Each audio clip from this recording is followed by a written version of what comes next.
Hello guys, how are you all right ji. मेरे पास काफ़ी ज़्यादा मैसेज आ रहे हैं जिसमें वो ये बता रहे हैं कि बहुत ज़्यादा एनर्जी उनमें नहीं फील होती जब वो सुबह सुबह जागते हैं। सो यहाँ पे हम लोग क्या करें, मैं आपको एक पॉसिबल बताता हूँ, जिसकी कंप्लीट वीडियो आपको YouTube channel yoga with THB पे मिल जाएगी।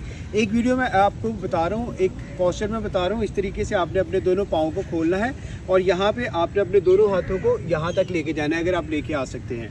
यहाँ से ले जाते हुए पूरा इनहेल करना है आपने, और जितनी आपकी कैपेसिटी है वहाँ तक इसको इस तरह से खोलते हुए वापस आना है आपने। 1 2